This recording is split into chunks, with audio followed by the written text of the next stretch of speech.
Hello and welcome in for the inaugural edition of our brand new podcast, Triple P Panels, Pile Drivers and Plates with Josh Newell.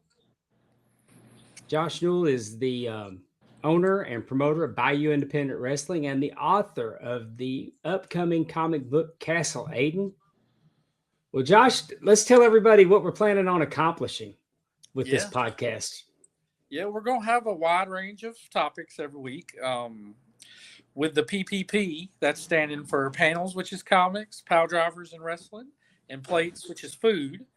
And don't I doubt that we'll stop at those three topics. I'm pretty sure some other topics will be thrown in there here and there, but that will be the three main things that we try and talk about every week, which is three things that I really enjoy, and I know it's three things that you really enjoy.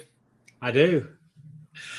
So we're just going to try and bring some information to everybody about projects that I'm working on, but also just in general. We're definitely going to talk some in general wrestling news, some in general comic stuff, and then food. It'll just be places that me and you enjoy, or places that are on our radar to check out, or maybe some things we don't like here and there, and some things we do like typically. Well, cool. I'm excited to be doing this with you. You got me back out there, and I went to the comic book store first time in a long time. All right, which one did you go to? Vans? Well, actually, I was in Dallas, Okay. and I went to. I'm completely blacking out on it. It was in the Firewheel in Garland at Firewheel. It's been there forever. There's a ton of great comic shops. Yeah, you don't have a shortage out there. No, not at all. But you recommended Absolute Batman to me. Yep. I just couldn't do it a little bit. I went and bought the graphic novel, the hardcover with Jim Lee artwork. Jim Lee, make no bones about it. Jim Lee is my favorite comic book artist. Okay. You're not alone. There's a lot of people. I love Jim Lee's work, the way he draws Superman, the way he draws Batman, the way he draws anybody. But I wasn't ready. I wasn't ready when I got introduced to the Absolute Universe. This is really cool. It's different, but it still feels like characters that you know and love. Just a different take. Yeah, it puts a nice twist on it, and it gives the writers a chance to do something a little different. Absolute Batman is the number one selling comic book in the world right now. They've already greenlit they've already greenlit the animated series. So absolutely, it's my wife's favorite comic book. We have a pull list that we get, every week, and that's the one my wife looks forward to the most.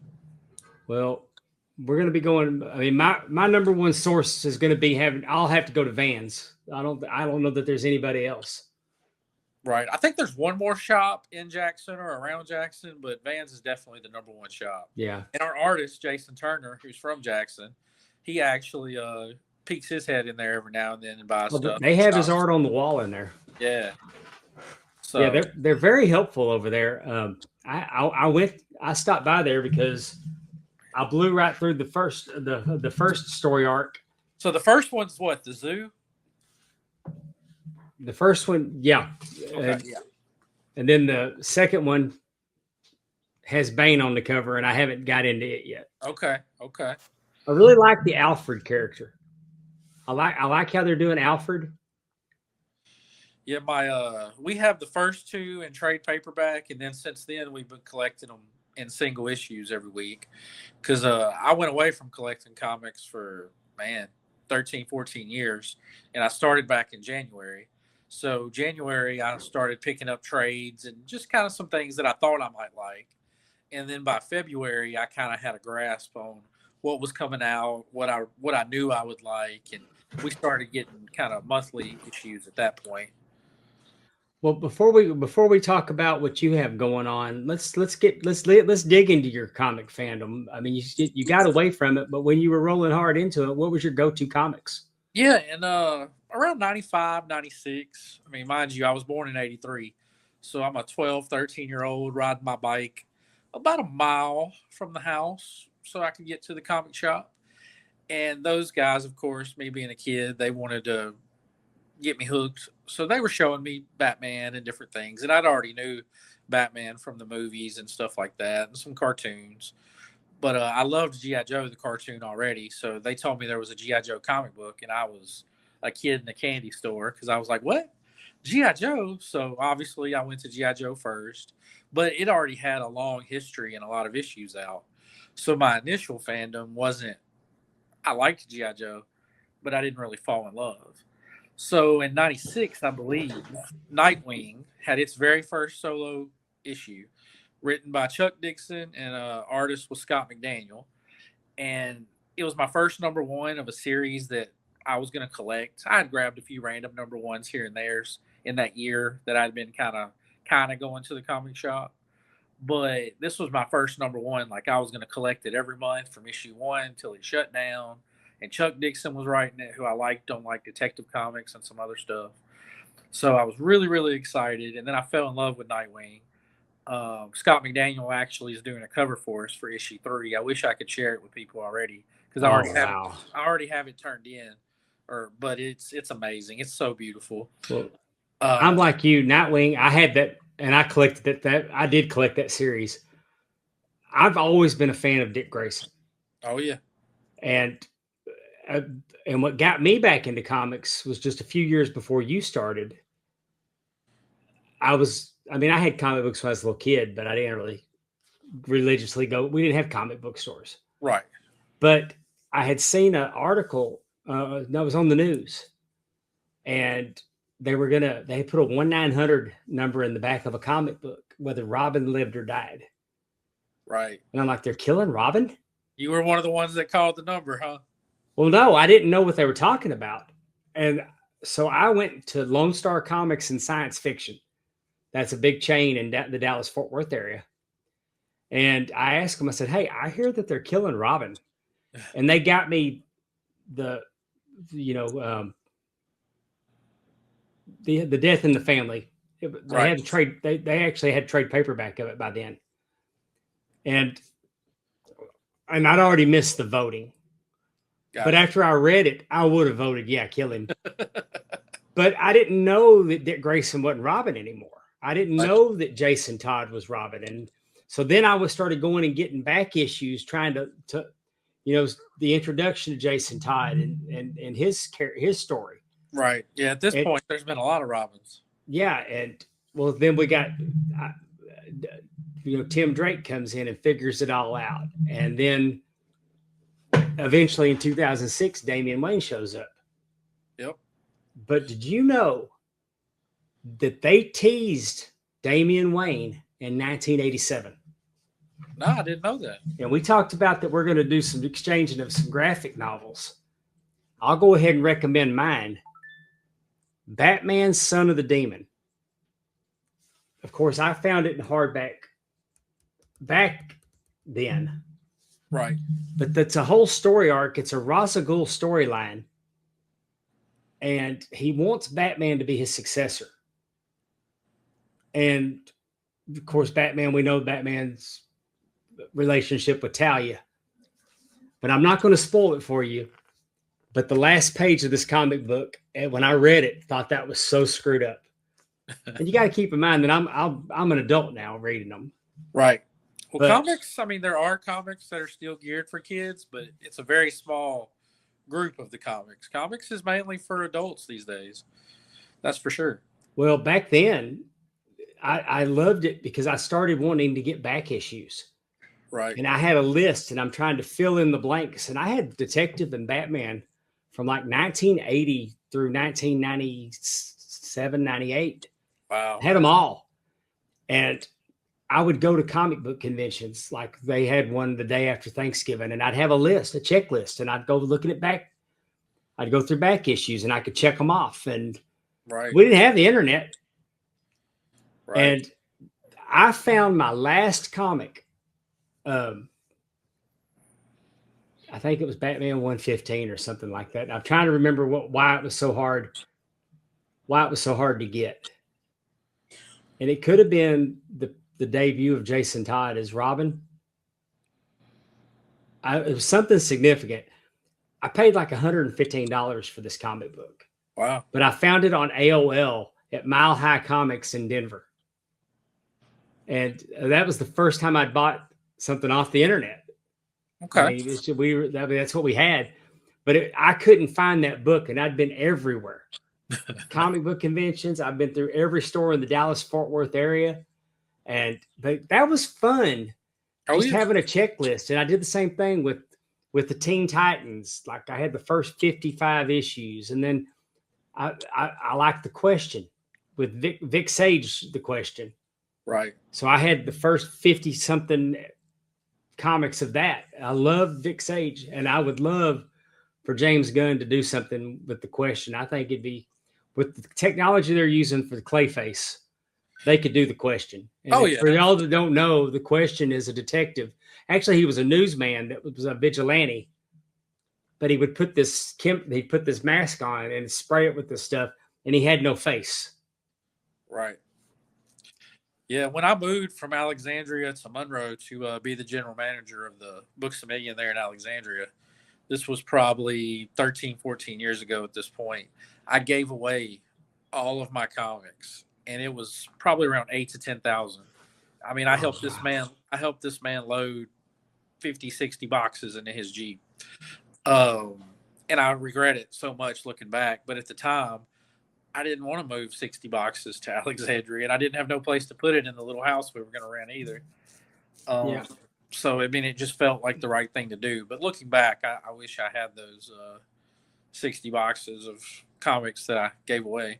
Yeah, I sold mine, but I had well over 10,000 comic books. I mean, just the long boxes. Right. They were not easy to.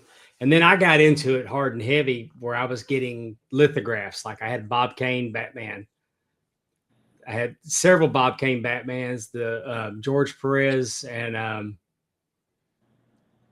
can't think of the other guy, but they did like 50th anniversary of Superman. I had the 50th anniversary of Batman where 1939, 1989 by Bob Kane. And I would get the collectible lithographs, and I would get the porcelain statues, and I've still got a lot of them. And my daughter's got all my lithographs. Right. I just kind of got out of it. It was a very expensive hobby. It still is. And a few years ago, I got back into it and really, and I enjoyed it. And it doesn't have to be expensive, but it definitely can be. You can set yourself a limit to whatever, you're comfortable with. Like when we first started coming back to collecting comic books on a monthly basis, we set our limit to $50 for the month, and at today's prices, you're looking at 10 or so comics for the month. So we picked this 10 out that we really wanted to read every month. Now we've upped it to about $100 a month, and I try and stay, within that every month. So, I mean, yes, it definitely can be expensive, but if you just want to find one or two titles that you just want to look forward to and read every month, you can still for $10 find you, two titles that every month you can go up to the comic book shop and get and have something to look forward to and enjoy. Yeah, I would get I tried to mostly collect Batman. I was in and out on Superman because there's just so much they mess with him so much. Yeah. And the whole with the kids and but another thing that gets me is that then they'll come out with alternate covers. Oh yeah. As you're going to see on cover 8. Yeah, I know. Here lately. Oh yeah, I supported the Kickstarter with the 4 different covers. I mean, that was right up my alley. You're not alone. That's a lot of people's alley. But I mean, I did that with Action 1000, Detective 1000, getting them all. I mean, I had to have them all, and then I was trying to figure out how to get the ultra rare ones. Don't do that with Spider-Man 1000 that's about to come out because there are so many covers. You'll have to buy like 50 covers. So, and it might not be 50, but it's a lot. Do you remember when McFarlane came out? When McFarlane did Spider-Man, got his own Spider-Man series. Oh yeah. And that first 5 issues and all the different alternate covers and they were basically forming Image when I started. Todd and that whole group, Liefeld and all those guys. So basically when I got started was just before they all branched off and went to Image. So I was right there for like Spawn #1 and stuff like that when they were really getting Image going. Savage Dragon, which is still going to this day. I really enjoyed Shadowhawk and Pit. Yeah. Lifefield's brought Youngblood back and Braddock and all those guys. So Witchblade's still going. Darkness is still going. So a lot of those old original Image titles are still around. Now they took breaks except for Spawn and Savage Dragon. Well, Savage Dragon has taken some breaks, but not real breaks. Just where it might take him a few months because Larson still does all the work for it. So like nobody else writes it. He draws it like he's a beast. But that's still coming out to this day. So that tells you the dedication that he's had with that product. But yeah, Image was just coming out, but I'd seen some of Todd's work for Marvel because once I got in, you couldn't help but see some of those guys' different covers and things they did. They were also talented. All the ones that left to go to Image were so talented. Well, now you've been motivated to write your own comic. Yeah, it's been an adventure, that's for sure. So, well, I mean, I can see that. I can understand that you would be. I mean, you're very creative. Anybody knows you knows that you're very creative, man. What was the motivation? I mean, I know I understand that you being a comic fan. Hey, I'd like to write my own comic. I get that, but what was the inspiration for Castle Aiden? Well, just like with wrestling, I've been a comic book fan most of my life. So with the wrestling, I took that and I ran with it and I started a promotion. Well, doing a comic book is a whole different thing. Plus, my drawing ability is about a stick figure level, if that. So, I mean, it's not like I'm ever going to draw anything because nobody wants to see that. But I finished my novel and I wrote the novel and I enjoyed it and it was fun. And we're looking at getting that published now, too. But I was like, man, this wasn't quite. I didn't fall in love with writing the novel. But I love writing because I mean I've been doing these wrestling scripts forever and just different things. But I was like, there's something else. Like this isn't. I'm probably not meant to write 50 novels. This probably isn't what I'm meant to do. And I started kind of tinkering with my love of superheroes again and putting some thoughts down on paper and different things. And I was like, you know what? If I can write a book, I can start a wrestling company. I can get my real estate license. I can be a homeowner. I can do all these things. I can probably do a comic book. How do I do this? So, I started watching videos and different things. I reached out to our cameraman, Keith Hall, who's worked on a few comic books of his own. Reached out to Mark Bandy, who I used to play cards with because I was a diehard Magic the Gathering card player for a decade. I mean, I've been all over the United States playing. And me and him used to play a lot. And he has his own comic book and even created his own studio out there in Arizona. So I kind of talked to him a little bit, and then I started doing research. I was looking up artists, and Texas has so many artists. Texas has a ton of artists. So I started searching these groups and different things and looking at conventions and seeing who was busy, who was not, checking out their work. And I wanted somebody that was close enough that I could drive to and like reach out and touch if I had a problem or if I wasn't understanding something. So Jason Turner was one of the ones that jumped out to me there in Jackson because it was like I can get to Jackson, I can go eat some good food either in Vicksburg or Jackson on the drive, or I can stop on my way to Brookhaven if it's in between a wrestling show, but I can get to Jackson, Mississippi. So I started looking at Jason's work a little more, and he had done some covers for Godzilla and Teenage Mutant Ninja Turtle and Feral and just a bunch of cool stuff. And I was like, I think this is the guy. And then I talked to him, and he was down, he was into it, and we met here in West Monroe at Traps, and we talked for about an hour and a half. And by the end of it, we were starting a comic book together, and that was early February. I've also always liked knights and kings and queens and political intrigue and dragons and stuff like that. So it just felt perfect for me to jump into writing comics in that world.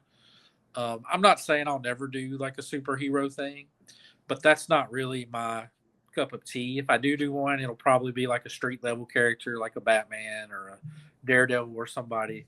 I guess my brain doesn't work in the way to do like a Superman or a Green Lantern. I would just like show up and have him land one punch and like the thing would be over. Yeah. And that's such a boring read. So my mind just doesn't work at like that super, super powerful level. I can do lots of creative things with twists and, little crumbs here and there of where the stories go. And I can do that. I do that with the wrestling. But as far as just having a character that's super powerful, that's just not something that right now, at least, is in my head and I'm capable to do. So you would never want me to write Superman, but I could probably give you a decent like Catwoman story. I could probably do that. Those are fun. I mean, those are fun comics for me when they take a supporting character and branch them out onto their own stories, and especially people that are tied into Batman because they don't really have any superpowers. Right. And of course, the Bat family at this point, say you're a comic book fan and you're like, you know what? I'm going to do everything Batman. I want to follow Batman. There's a lot of them. Yeah, you better buckle up because you're going to have to get Absolute Batman. You're going to have to get Batman. You're going to have to get Detective Comics. You're going to have to get Poison Ivy, Nightwing, Robin, Catwoman, Batgirl. There's an Absolute Catwoman running right now. They're about to do an event called Bad Seeds, which is going to tie all these in to each other. But Harley Quinn's in there too. But they're also starting Gotham Central again, and they're doing like a Gotham General, which is like going to be like a hospital one. So if you wanted to follow all of Batman, you would probably spend about $75 to $100 a month. Oh yeah, you got Red Robin, Red Hood. Yeah, there's all sorts of stuff, and if you want to follow them in the Titans as well, yeah. So there's all sorts of stuff, but us in particular, we love Batman. We're always going to collect one or two Batman titles, but we don't get everything. We've narrowed it down right now to Absolute Batman is on her must-pull list, and I get Detective Comics for me. And I read Absolute Batman too, but it's definitely on our list for Kristen. Does Detective Comics, do they arc over into Batman to make you buy both of them? No, it's typically, they used to do that pretty regular. It's typically their own thing. Now, for this event coming up called Bad Seeds, yes, everything is going to kind of tie together a little bit, but normally it does not. And back in the day, Detective Comics was my favorite because it focused on like just the detective side of Batman. So if you wanted the big crazy stuff, you would go read Batman. But if you wanted like the detective work and the ins and outs of that, you would read Detective Comics. Now, I wouldn't say it has to focus on the detective side of things in that book. It does still some, but it's not a guarantee. Where back in the day, you knew you were getting a detective story in Batman Detective Comics. Right. So. Well, let's show everybody what you're doing. Absolutely. So this cover here was done by Derek Donovan, who actually has worked for DC and Marvel and different things. He started working for them back in the 90s. So you can definitely Google Derek and find all sorts of work he's done with characters like Superman, Green Lantern, stuff like that. So I was honored to. He also lives in New Orleans, and again, I love to support the South and do things here in the South. And I just that's the first thing that branched out to me was Southern talent. And with Derek living in New Orleans, plus his background of 30-something years in comics, I was like, yeah, we're getting Derek. And I can't go into too much detail about what exactly is happening here because it'll give away some of the story. Right. But once you read it, you'll kind of definitely see the conflicting reason of why this comes here. Can you tell us who this character is? Yeah, his name is Jor-El. He's one of the 7 members of the Inner Circle. And the Inner Circle is a group of knights that are loyal to the king, that all have a special skill set, and that he can call on for the toughest of missions. So he really trusts his Inner Circle. And then this is our king. This is King Marcus Reigns. I think this is my favorite image out of everything that you've shown me so far. Okay. It's going to be hard to beat, that's for sure. Right now, spoiler alert, that's the #1 seller on Kickstarter right there. They've all been selling good. A lot of people have been picking the all 4 covers, but that one does have the lead by a little bit. That's also on one of our shirts, and that's by our main artist, Jason Turner. So the interior of the book, that's the same guy that did that. It's very, very impressive. And he's going to do a cover on each book. That was kind of part of our deal. So like issue 2, there will be a Jason Turner cover book. On issue 3, there will be. On issue 4, there will be, and so on. Now, the other artist will rotate, and that'll be a way for us to show y'all so much variety but also get more people involved, because not only will we be trying to spread our gospel and our information, but as we bring other artists in, their fans are going to hear about Castle Aiden too. So, like next issue, Tone Rodriguez did a cover for us, which is amazing. It's so good. He's another guy that's been in comics for 30 plus years. He did a cover for issue 2 that's so good. But what's some of his background? We're going to get to share it. Well, right now he's working on Feral. He lives here in Louisiana right now, but he's from LA originally. He's a big wrestling fan as well. We sat and talked about XPW for an hour last time we sat down and talked, because he was there during the XPW ECW feuds. So he had some very interesting stories about like Heyman and Sabu and Shane Douglas and some of those guys. So one day we'll get him on here and have him talk, because he's a fun guy. But he's doing Feral right now, which is one of Image's top comic books, and they did Stray Dog together too, which we loved. Me and my wife both love Stray Dogs. But I mean, he goes way back, and his cover it's up there. It might be my favorite so far, but I have 3 or 4 in my inbox that I haven't been able to share yet. They're just all so hard to pick from. But like Tone and his fans will see issue 2, because he'll share that he did a cover for that. So we'll bring his fan base in. Well, Saturday you'll have to show it to me. You may not be able to send it to me, but you can open it up and show me. Yeah, I'll give you a sneak peek on Saturday, but it's amazing. And he did it very fast too, because covers take a long time. It's a lot of work to do a cover, but once Tone gets excited, he's one of those guys that can just kind of run with it. And he did it in about a day and a half, and not like the full day and a half, but he had it done in about 2 days showing me, and I was just speechless. This is an interesting style. Yeah, this was something a little different, using some paint and some different other strategies. But our letterer, DJ Don Jason Hall, did this one. He's doing all the lettering for all the issues of Castle Aiden, but he did this cover as well. And it's so unique, and there's lots of little details. You really got to zoom in on some of the people in the background to get the full cover. It looks like a still from a comic book. I mean, from a cartoon. Yeah. And I gave him an outline of what I wanted for this one, so he didn't have complete full reign on what to do. So I'm sure he was cussing me as he was adding in all those details in the background. He was like, "Oh, that dang Josh! I could have finished this 2 hours earlier." Rah, rah, rah. But hey, Josh, let me ask you: Do you see the chat? No, I don't see the chat. We have a live chat. We have people that are actually watching and commenting as we go. I don't know if you figure out on there how to open it up.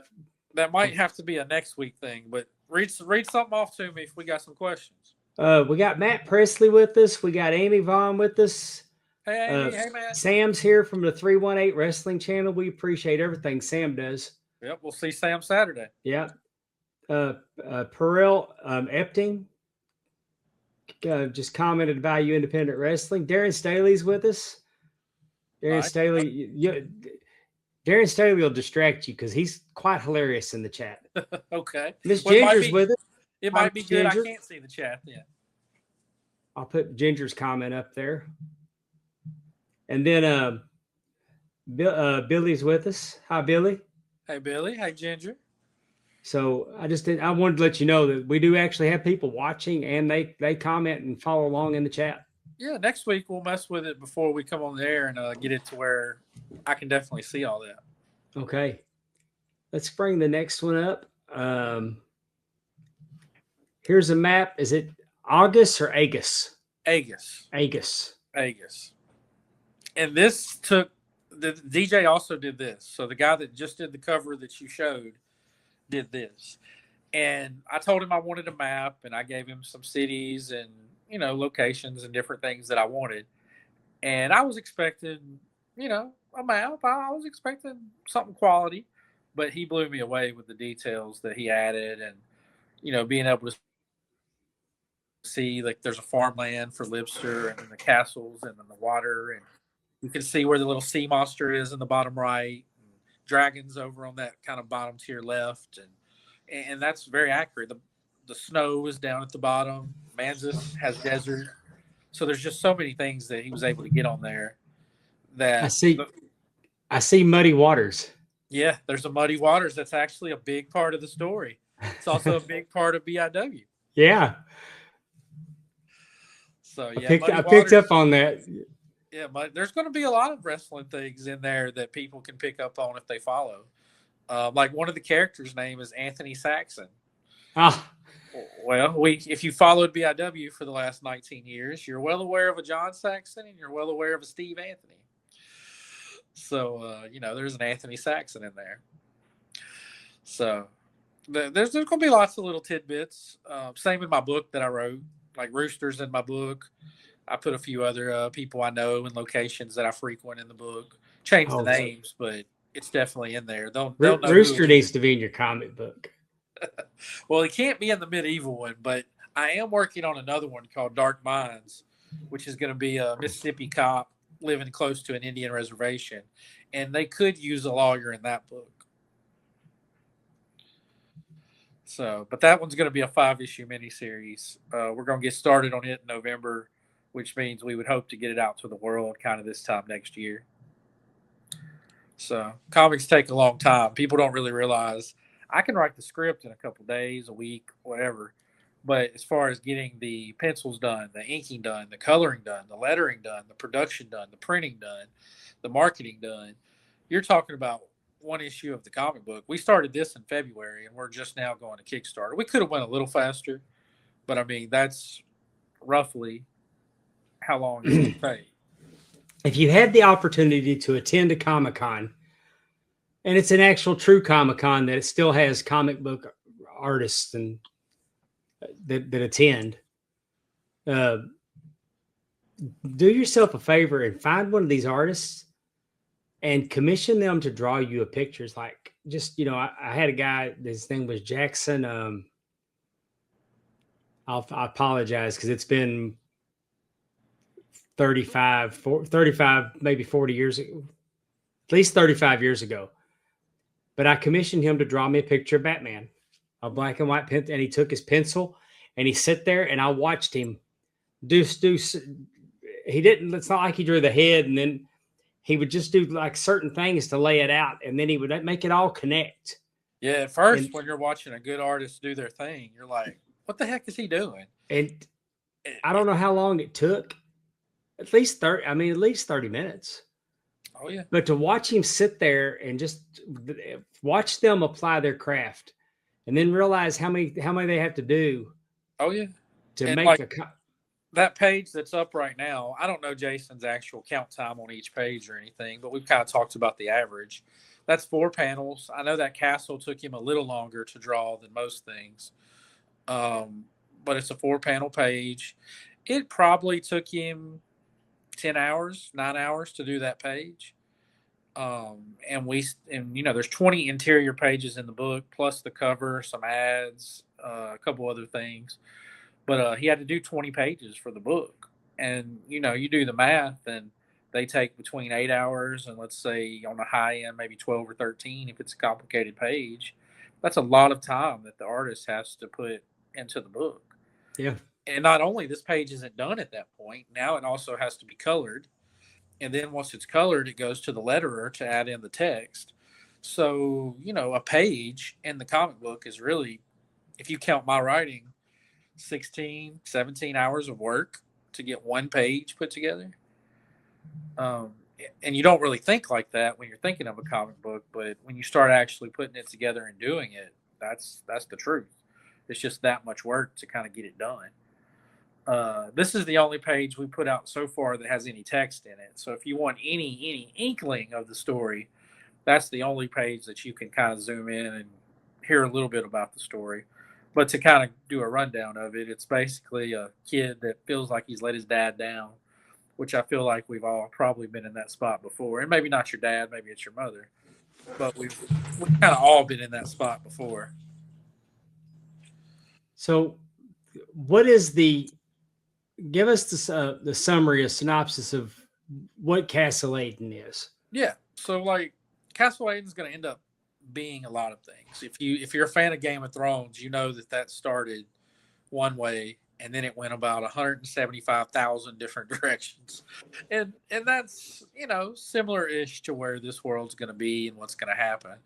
But the gist of it is this king, Marcus Reigns, who you can see in this one, is going to be giving his all to teach his son Leland, who's the prince there, to be a good man and a good future king in a very bad world.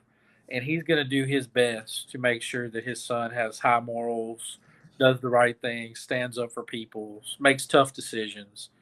And that's not going to be easiest to do in a lot of times. There's going to be a lot of times there was an easier answer, and his dad's going to challenge him to always do the right thing, not necessarily the easy thing.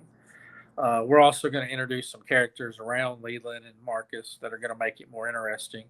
In issue 2, you're going to meet Baymore. He actually has a cameo at the very, very, very end of this issue, but really we meet him in issue 2, and he's a warrior. He's your Conan. He's your badass. He's your drink beer, let's fight.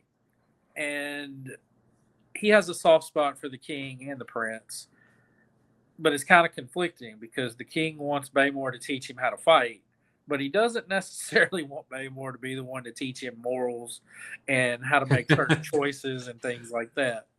But Leland is obsessed with Baymore. He loves everything about Baymore. So it's like your dad's telling you one thing, but Michael Jordan over here on the TV is telling you all these other things. And you're kind of like, dang, do I listen to my dad or I want to be like Mike? Should I listen to Mike? And it's kind of one of those battles for Leland throughout the early issues of the book, because he's going to be put in some situations that, Baymore's a little rough around the edges where dad would probably handle it a little different way. But don't get it twisted. Marcus ain't weak. He might be noble. He might be, a deep thinker. He might be for the people, but he ain't weak. When it's time to draw a sword or to make a decision, he will make it. He kind of reminds me of like Ned Stark in Game of Thrones. If you watch the TV show, Marcus kind of reminds me of Ned, where everybody knows he's not a pushover. He's a fair man, but he's a hard man. And if he has to do something that the majority don't like, but he feels it's what's just, he'll do it. What about we've got all these warriors, so they got to have somebody to fight. Or are all the villains outside of Castle Aiden, or do we have somebody? Do we have some snake? Will we have a snake in the grass? There's some rumors and some later issues about a possible snake in the grass. We can't confirm or deny that quite yet, but there does seem to be some rumors that there is some people in the castle that might be working against the king. But there is definitely a kingdom called Castle Red Rock that is also, if you go back to the map, in Dillingham with Castle Aiden. They're both in the same little area, and they do have some beef with each other, and there's going to be some discussions had with words, but also with fists between those two castles for sure. And from my point of view, I definitely think Castle Aiden is the good guys and Red Rock is the bad guys.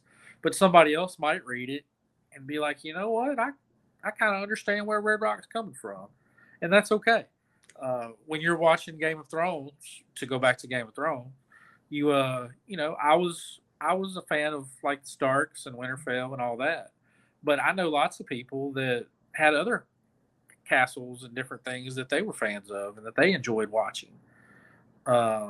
Some people really like the Lannisters. I couldn't stand the Lannisters. I wanted the Lannisters to die, but I know people that's their favorite part of the show and their favorite part of the book.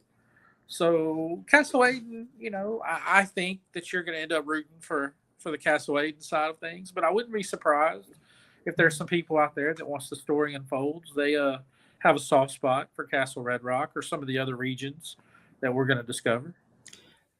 Is there a queen, or is the king a single parent? The king childbirth with Leland. So the king has vowed to never marry again, which makes his throne and his power a little cautious because he only has the one son and he has no wife. So he's never going to have another kid. So if something was to happen to Leland, what happens to his line? That's going to be another thing that we kind of tackle, and you'll see Baymore as the story unfolds, you'll see Baymore kind of like hinting at him, like, "Look, I know you made this promise, but your son would like to see you happy. He would like to see you with someone that makes you happy and cares about you, so he knows he doesn't have to be the only person worrying about you. But also, it would help the kingdom if you were with somebody again. You should consider it." And he keeps brushing Baymore off. We'll see if he changes his mind down the road. But as of right now, he's pretty stern on the I'm not allowing anybody into my life. Okay, that's interesting. Yeah, and again, we're going to play a lot with the dynamic of how fragile that makes his line. Because again, there's no way to create another heir, and he only has the one son. So I wouldn't be surprised if maybe some attempts on some people's lives were done because of that. Possible spoiler alert. Okay. Well, producing a comic book sounds like it's a very expensive endeavor, just from the artist and the hours alone. Yeah. And again, every artist and everybody's different. So you'll end up negotiating your price as the creator and the writer with whoever you hire. Level of experience will come into there. What they've done. Have they worked for Marvel? Have they worked for DC? Are they brand new? Are they fresh out of college looking to make a name for themselves? You can get just about any price range you want, but know that you're also going to get way different levels of quality and ability because of that as well. So it's hard to find, like, as a new creator. When I started BIW, I knew that BIW would never be WWE, WCW, any of those. But I also didn't want to just be another independent that was like everybody else that we already had. That was important to me. So I booked talent that was what I felt, and sometimes I've been wrong over the years, but I booked talent that I felt was at a certain level. And if they couldn't reach that level, we didn't have them partake in BIW. There were other places they could go, but we didn't want them at BIW. So it wasn't 20 shows of 20 ex WWE guys showing up on our show, but it also was a bunch of guys that had looks from WWE or different things. So I wasn't going the all-in former WWE or TNA or whatever route, but I also wanted experienced journeyman independent wrestlers that had been a lot of places. And some of them did make it, and some of them came close. And that's what I focused on. And the comic book was kind of the same thing. I knew I couldn't afford, say you said Jim Lee was your favorite earlier. It's not like I was picking up the phone and promising Jim Lee enough money to get him to come do my pages. That wasn't happening. Well, but I also wasn't going to the college level either over here to ULM and grabbing some expiring artist that would do it for free or little to nothing either. I wanted somewhere in the middle that I could afford but still be very proud of what we were doing and what we had going on. And that's why, I think Jason was the perfect pick because he has done some amazing things already, and I'm excited about getting more eyes on him as well. Yeah. Well, and he's done. I mean, the people that you've named have done some things. That's right out of the gate. That lends credibility to your project. Oh yeah. I mean, but I gotta imagine Eastman and Laird when they came out with the Teenage Mutant Ninja Turtles, they were in black and white. Yeah, and that might have been a financial decision. Maybe trying to ink those comics would have pushed them over the edge. I mean, would have broke the budget. Yeah, sometimes it's an artistic view that you prefer it black and white, but a lot of times it is a financial. If you don't know how something's going to go, you can put it out black and white for a lot cheaper than colors. Because, I mean, just looking at price per pages, I don't have the chart right in front of me, but I want to say it's about a 10 to 18 cent difference per page, and you do that per book. So, and that's for a 20-page book. I'm not, it might even be higher if you start talking about a 32-page book. So, I mean, I'm sure it is a little higher. So you talk about 18 cents cheaper per page, 20 pages in the book, and then you do that times the 500 to 600 that I'm planning on printing. But if you're Teenage Mutant Ninja Turtles, you're probably going to print 30,000, 40,000, whatever. That's a lot of cash. Plus somebody to actually color it. That's a part of the fee as well. So that there is a big difference. That's why I was tinkering with our comic book's 24 pages. There's 20 interior, and then the cover, the inside cover, the back cover, and the inside of it all count as a page too. So it's 24 pages. And we talked about doing 28, so 24 interior. But to add those 4 pages, by the time we copied the books, paid for the art, paid for everything, you're talking about over $1,000 to add the 4 pages. And I was just like, ooh, that hurts. Let's do 20 and leave it at a cliffhanger and do it to be continued here. And and that might change down the road. But I have learned the first 4 issues, 20 was perfect. Like I felt perfect at 20. The last 2 that I wrote, because I wrote the first 6 issues, as the story's gotten more bones to it and there's more characters and there's more twists and there's more things, now I'm like struggling at 20. I'm like, man, I really could use another 4 to 8 pages. So it's been interesting watching that part of the journey too. And eventually, if it's popular enough, we probably will add the 4 pages, to be honest, because I would love to be at 24 interior pages and then the 4 other pages. So, well, we're trying to get this project off the ground. So Josh has a Kickstarter, and if you don't know what a Kickstarter is, it's your opportunity to get in on the ground floor to help out getting a project launched.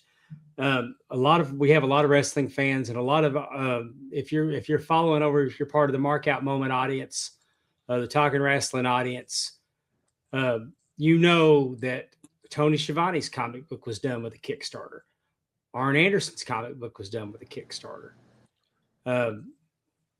Currently, Guy Evans is writing Hulk Hogan deep dive, and he used Kickstarter to help fund this project. And let's talk about with some of the incentives to get on board and help out with this project, Josh. Yeah, absolutely. Now with Kickstarter, I've had lots of our wrestling fans who have never done it before. So you go to Kickstarter.com, and Dave just, he backed this project. He's one of the first ones to back this. But that was your first time signing up on Kickstarter. No. I backed Tony Schiavone and Arn Anderson's. Okay. Yeah, I've had a Kickstarter for a while. It's a pretty easy process. Yeah, it's a pretty easy process, though. You go to Kickstarter.com, you log in, it'll get some base information for you. One of the things is when you type in Castle Aiden, you search it, you pick out which thing you want, which we're going to go through those. You don't have to pay right away. You pay, in our case, August 13th when the project ends, and only if it gets funded. So if something happens and a project doesn't quite reach its goal, you won't be charged for that project. Now, with Castle Aiden, we've already reached our goal, thank God. So you will definitely get charged on August 13th. But I've had some people say they were waiting on their check, which is next week or whatever. You can go ahead and pick your goodies now and know that it's not coming out till that August 13th date. So you don't have to stress about it right this second. I just wanted to kind of throw that out there for some of the people that have had questions in my inbox and stuff. But one of the easiest way to get involved in the project is the one that Dave has up on the screen now. That's just the digital copy. You won't get anything in the mail. You won't get a physical copy. You won't get anything like that. But you will get to see the comic book, and you can still support us. So the cheapest, quickest, easiest way to get involved is the one that's up on the screen now. That's the digital version. You'll get it probably early September. You'll have it in your inbox and be able to look at it all you want. And in the top left corner of the screen, you're going to see that I just put up a QR code. That QR code will take you to the Castle Aiden Kickstarter page. Absolutely. And if you have any questions, like I said, just inbox me, Josh Newell, Facebook. I respond to stuff every single day. You might not get an answer within 30 minutes or something, but you'll definitely get an answer the same day that you ask. This is that poster that I showed you earlier, the map that we showed earlier.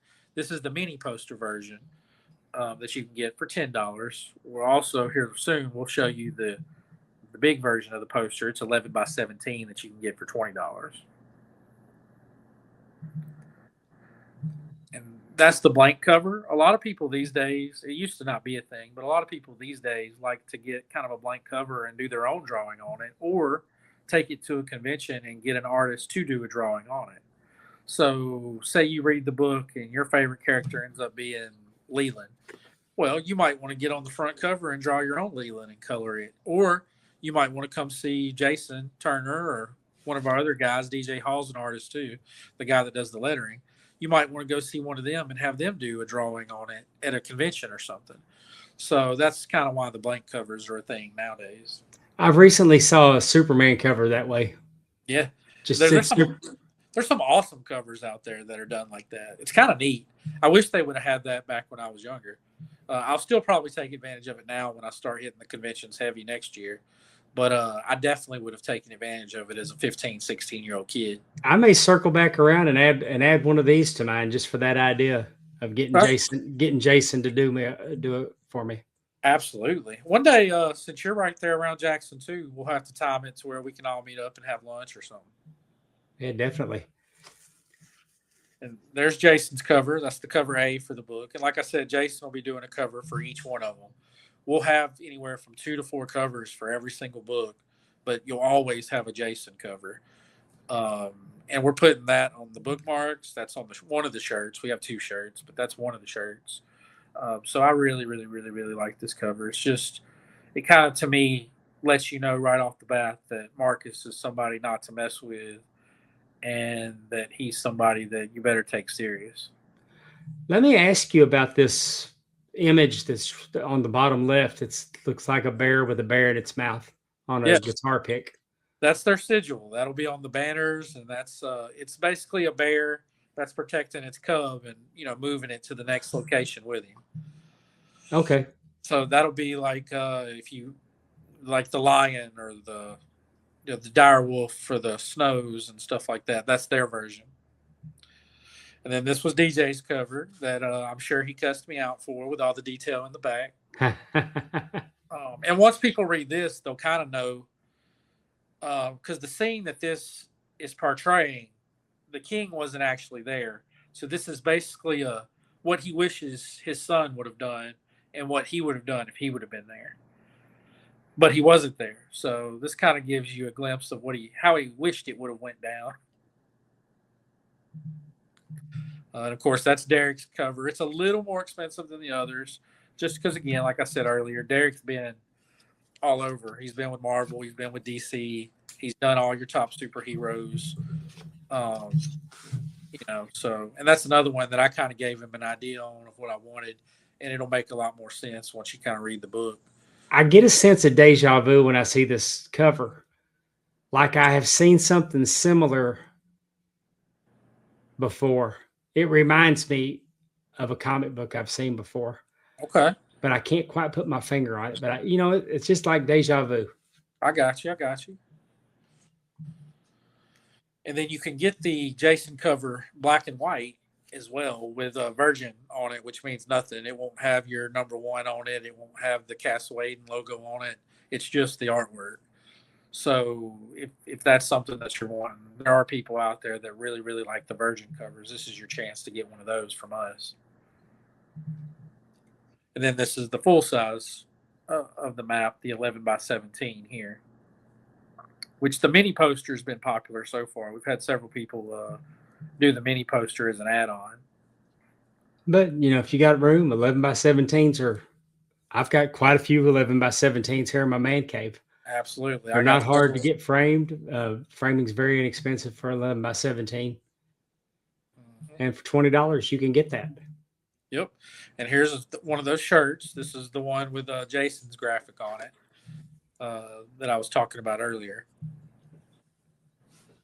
And we'll have some of these at wrestling shows too in the future, some of the shirts, and I'll probably bring some of the maps. Oh, well, good. This is the Baymore shirt where, again, he's not a big part of issue 1. They talk about him a little bit, but issue 2 is kind of where he kicks into high gear, but he is a main character for sure. So I like the foreshadowing that the vampires and werewolves. Yeah, and dragons. No we'd expect dragons. The vampires and werewolves kind of add a little wrinkle to it. That we're going to play with a lot of stuff. We're going to have trolls and giants and ogres and cyclopses and witches and good knights, evil knights. We even have a female knight, which is called a dame. I looked that up the other day, to do some of my research. But there's going to be a female knight that's just as tough as the boys, I assure you. But yeah, we're going to have a little bit of everything. This right here is worth it. If you've ever tried to call Josh on the telephone, first off, don't call me. I'll call you. You probably won't get me to answer the other way around. I mean, yeah, I can attest. But on this one, I just wanted to give people a chance to, if they wanted to reach out and ask them questions about how do you start a comic book, or what was your thought process, or what's a little bit about the book.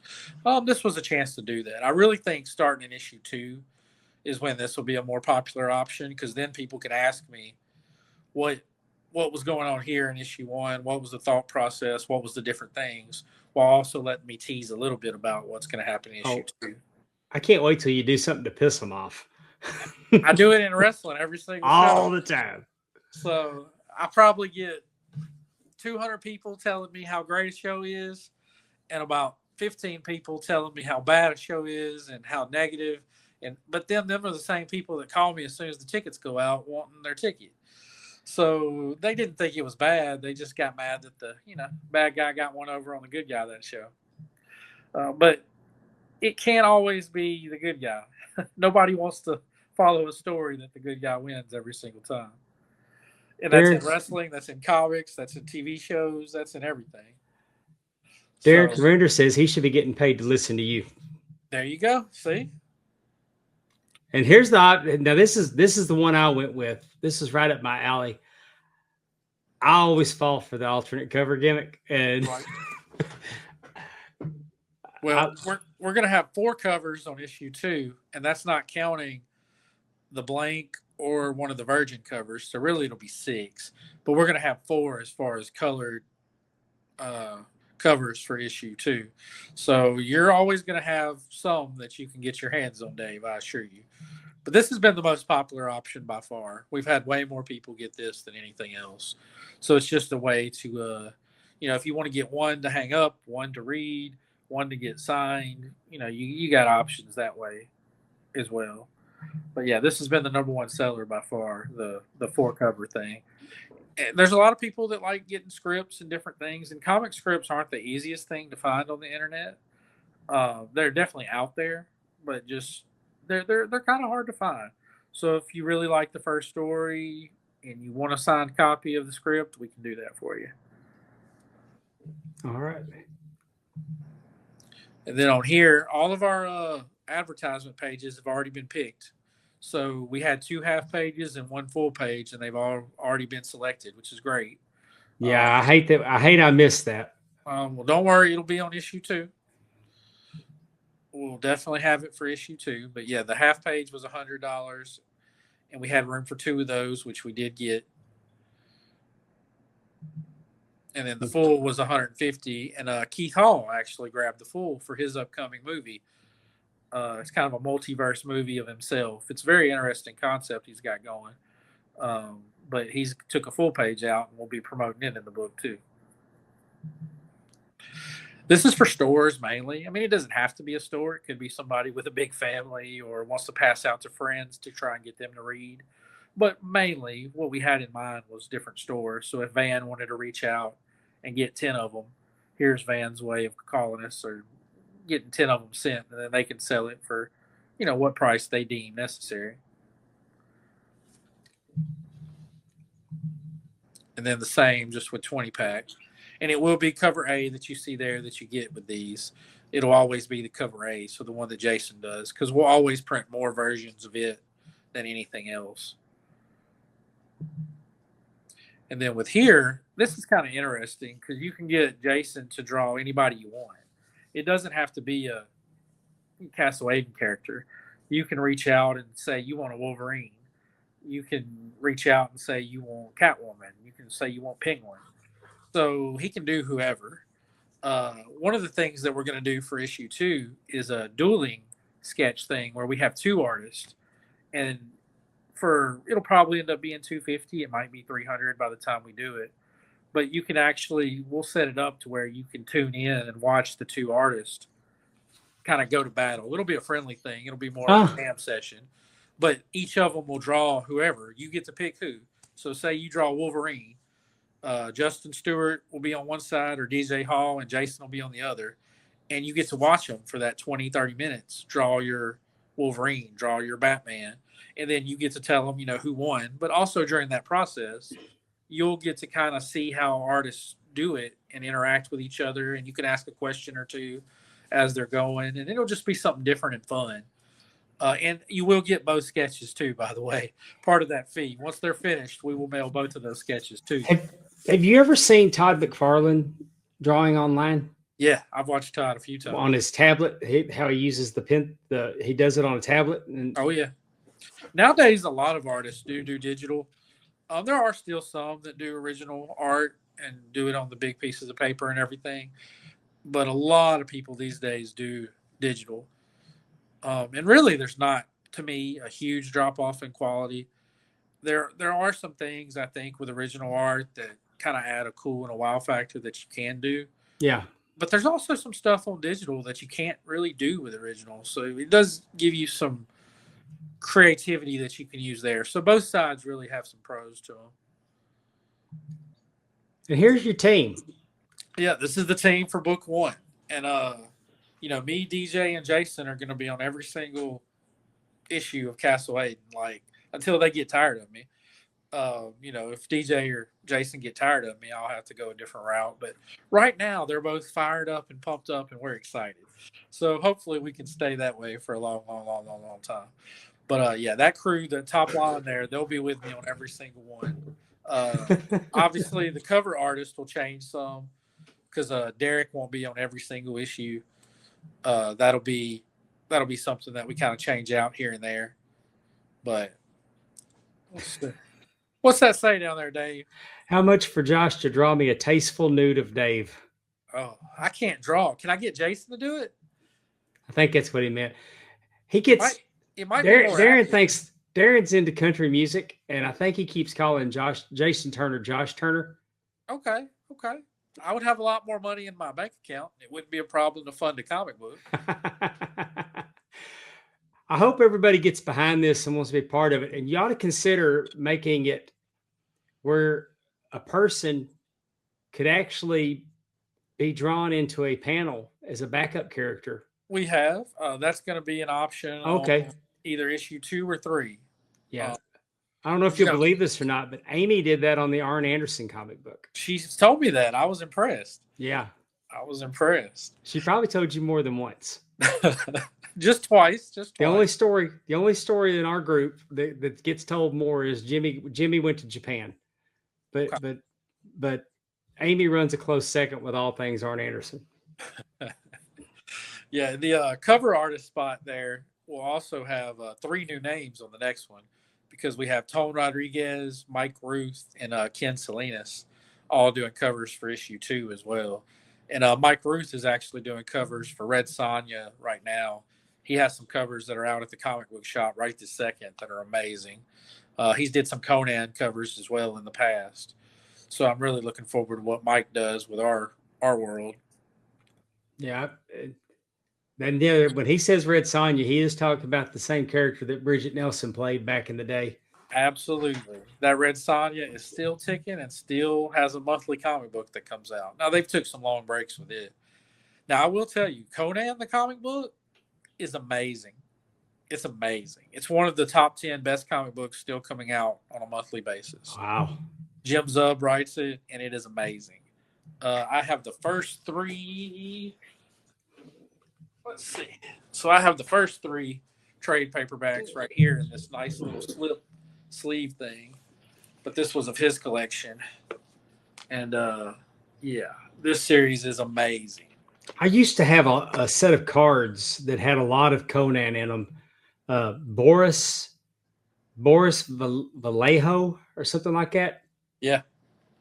And matter of fact, I'll butcher some last names. I probably still have those cards. Right. Yeah. The next time that you got some time when you're in Mississippi, you've needed to come see the Wrestle Cave, but absolutely, just the comic stuff that I still have is pretty impressive. Yes, but if people aren't reading it though, Conan, check it out. It's amazing. You wouldn't think they were still fresh stories that you could tell with a character as old as Conan, but they're still coming out at a high level. That's incredible. Before we pivot and get away from the comic books, what's good and different that you're getting at the? What are you into at the comic book store right now that's not your core DC Marvel standout characters? Yeah, well, today I was going to bring up Diorc, so I'll zoom it in here a little bit. Let me expand you out there. There you go. I was going to show this one off today. This is by Brett Bean, and it's a fantasy book. You would think a lot like the one that we wrote, but it's not. It's very different. It's animated, got the cartoon feel. I wouldn't be surprised if when this is done, they end up making it a little animated show. Let me pull up one of the spread pages here. So you got like the artwork there. That was a really cool page in this book. But it's a fantasy world, and it's about a half dwarf, half dork, or half orc. And one side is light, one side is dark. And the two sides hate each other. And there's a prophecy talking about, somebody will bring the end of the world, and they come from the light and the dark. And so everybody wants to kill Diorc because he's the only one known at this time that's half dwarf and half orc. So everybody's trying to kill him. So every issue is him like running into some crazy scenario. And in this issue, we actually got to find out something about his past that I won't spoil because it just came out yesterday. What number are you on? This is number 6, which means they're also about to make a trade paperback of it.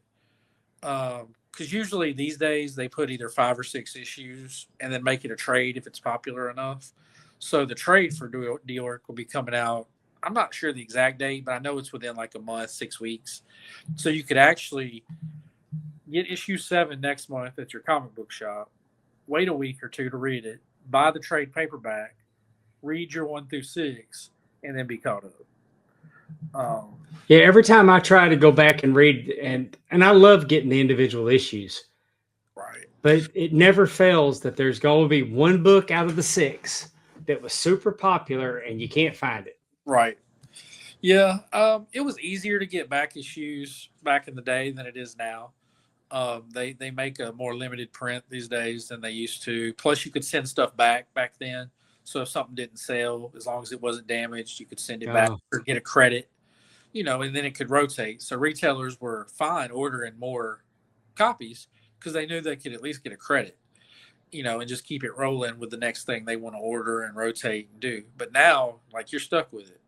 So if you buy it as a retailer and you can't sell it, that's just money you're eating. So they don't order quite as many extras as they used to. Now, there is a good place called My Comic Shop online, which is based out of Texas, that has a huge back issue collection.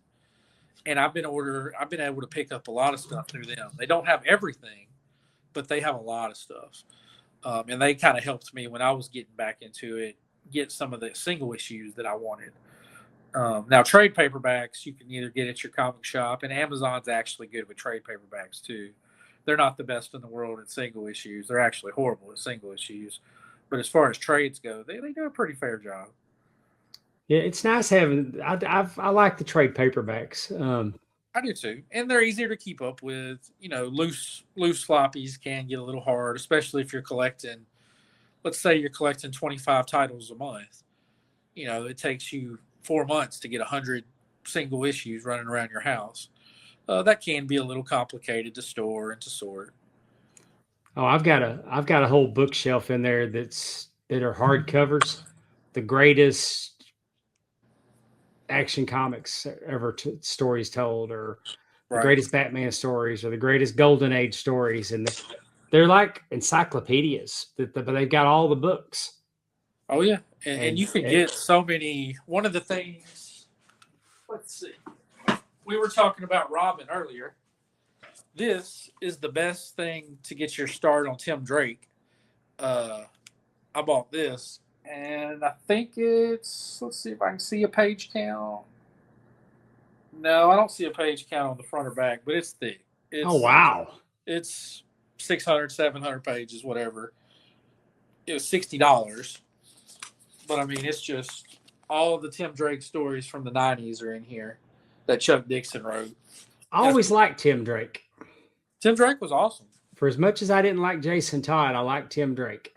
Now Dick Grayson was my favorite, and that's why I still love Nightwing, I guess. Yeah. But yeah, I love Tim Drake. Damien's even an interesting character. You're getting to see a lot more Damien in the comic books these days. And, he has a little bit of a temper and he's a little violent. Yeah, he's a little asshole for sure. Yeah, but you got to remember how he was raised. I mean, who trained him and who taught him. And he's just kind of getting acquainted to having a little mercy and a little different view on things. For those that don't know, Damian Wayne is Batman's illegitimate son with Talia al Ghul. So Ra's al Ghul is his grandfather. Yes.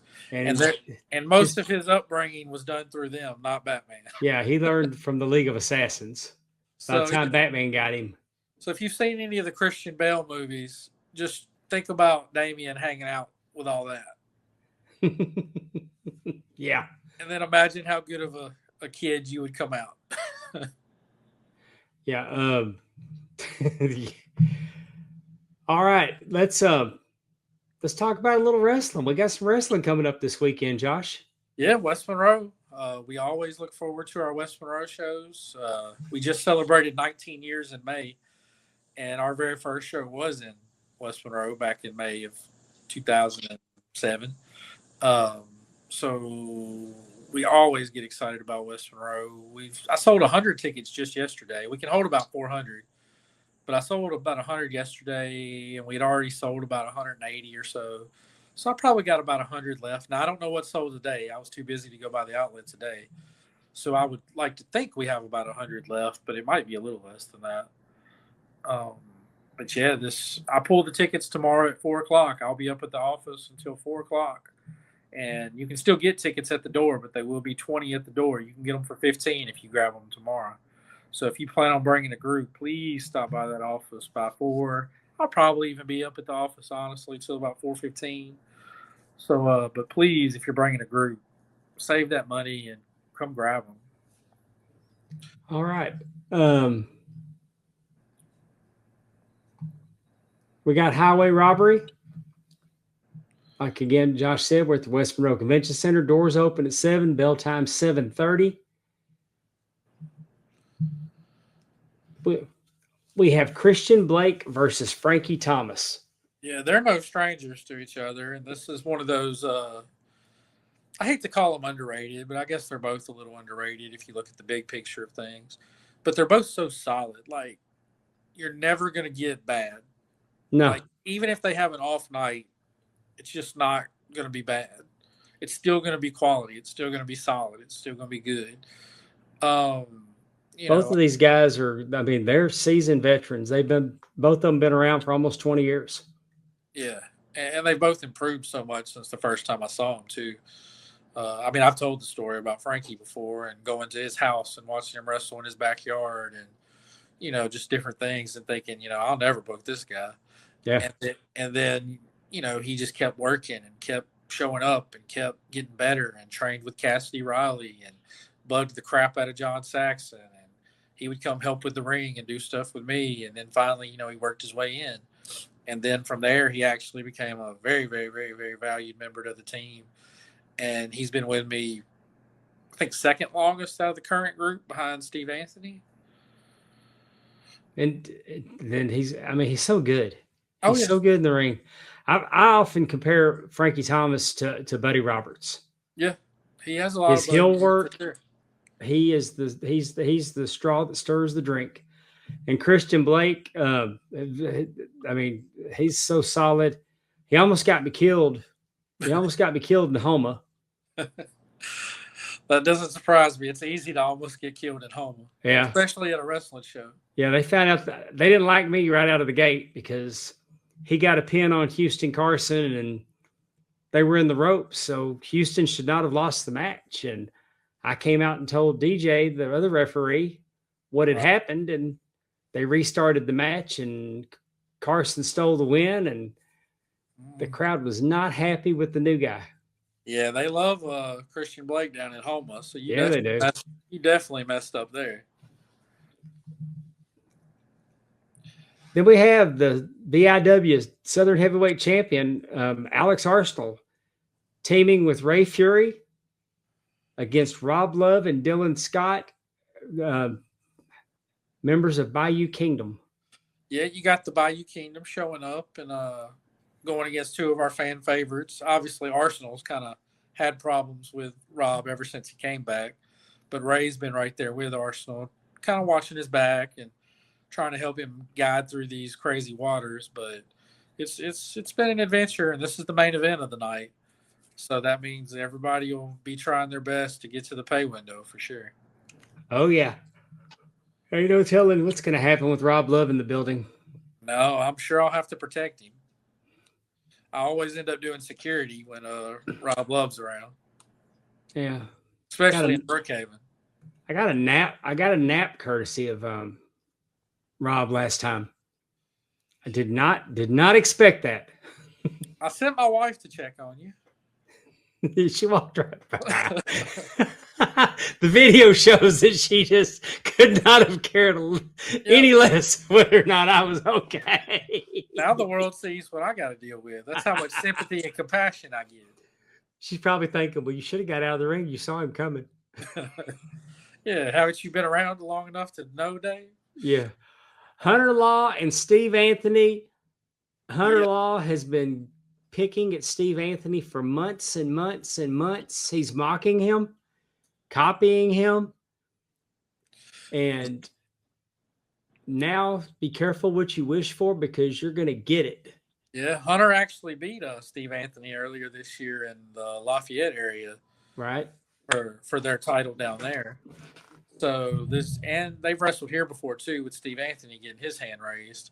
So this is one of those that's very 50-50. Either guy could win. They're both so technical and so talented. Hunter ran Jay Lethal's wrestling school for a while. Steve Anthony, of course, as I've said before, ran Harley Race's wrestling school for a while. Both can trade submissions, get in and out of holds, do all the ground stuff you could want.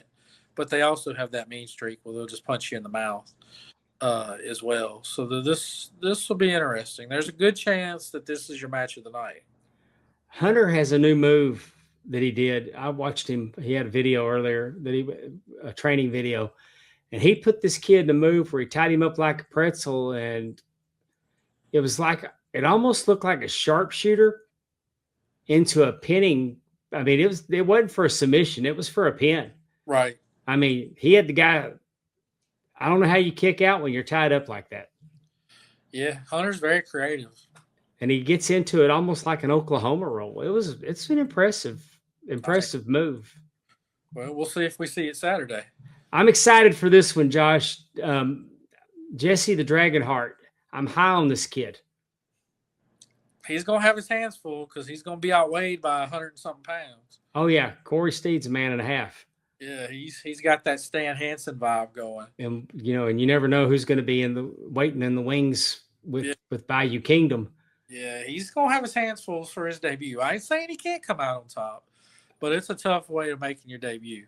But I'm excited, super excited to see Jesse the Dragon Heart making his way to Bayou Independent Wrestling. Him and Sammy Ryder, too, that I've been really, really high on. Right. And I hate Sammy's hurt, and he's had 2 surgeries on his ankle, and we're praying for him and hope he gets well soon. Absolutely. Hate to see him get sidelined because he was on his way. His debut in November, but things happen, and I wish him nothing but the best. Yeah. All right, Stella Wren versus Killer Kate. Yep, it's Stella's debut with us. She's never been in a BIW ring before. Killa's actually, the former women's champion who's making her return to West Monroe after losing her belt, even though she didn't get pinned. She likes to bring that up. Yeah. Cassidy Riley made it a triple threat match, kind of unbeknownst to Kate. And she lost her title without taking a pin.